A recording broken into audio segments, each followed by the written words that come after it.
In the news today, the South African Police Service in the Northern Cape has welcomed the conviction and sentencing of an undocumented male for crimes targeting essential infrastructure.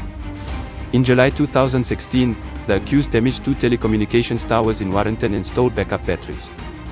In February 2017, he struck again, stealing batteries from a school in Postmasburg, before fleeing and evading arrest for years.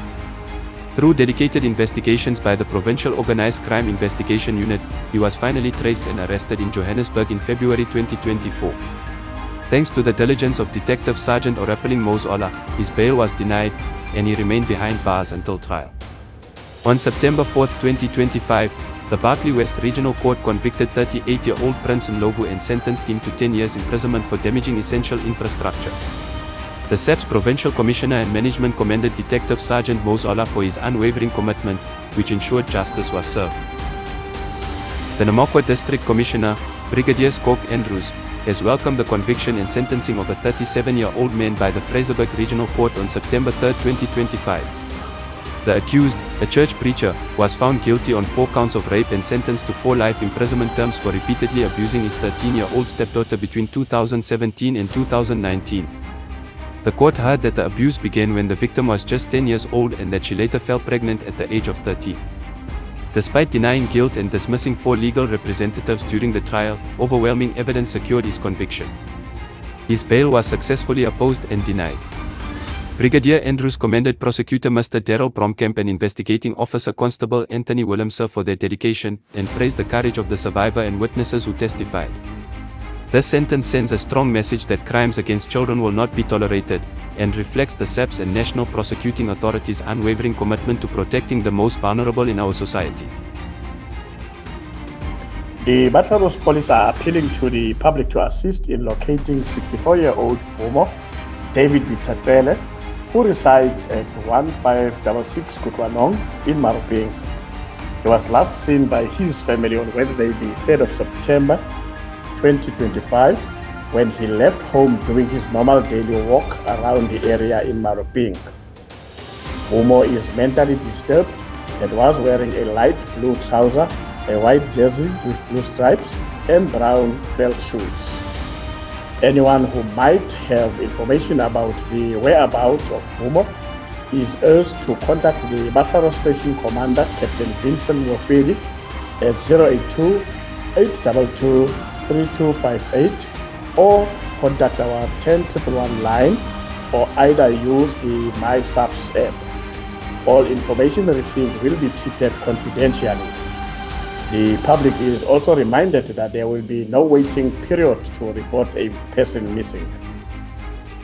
And in other news, Solidarity has urgently appealed to President Cyril Ramaphosa to intervene in what it calls a looming jobs crisis that could cost South Africa nearly 250,000 jobs.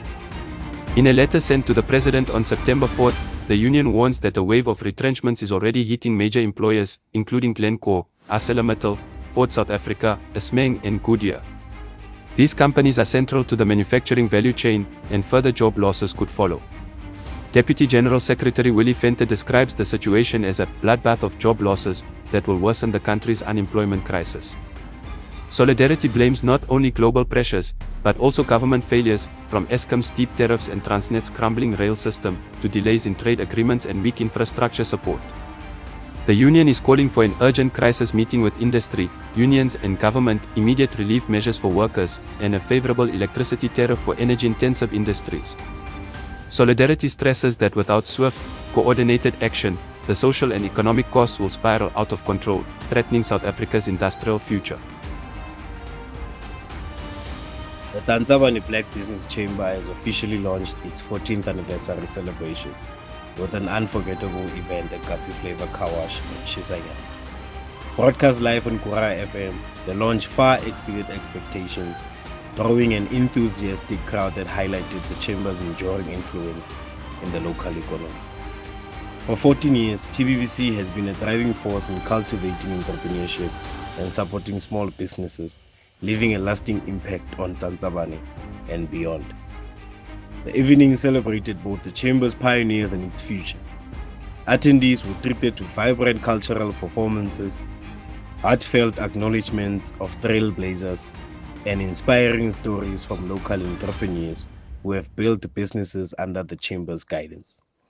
These stories reinforce TBBC's role as a cornerstone of economic empowerment in the community.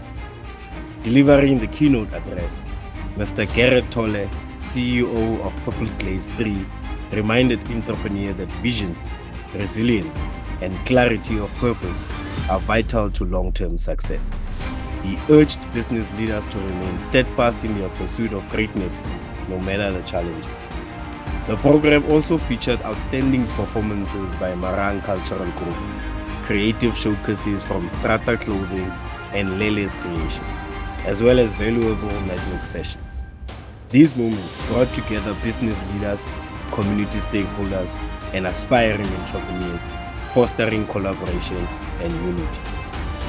On behalf of the organizing team, TBBC representative Utsile Baitumedi unveiled the official anniversary program. The week-long celebration scheduled for 8 to 14 celebrations will highlight business development, social cohesion, arts, culture, and heritage, honoring the Chamber's legacy while shaping the road ahead for inclusive economic growth. The Tsantsabane Black Business Chamber extends heartfelt gratitude to its partners, performers, speakers, and supporters. With strong momentum built at the launch, TBBC now looks forward to a landmark celebration that will honor its creatives, empower its entrepreneurs, and reaffirm its place as a beacon of progress in the community.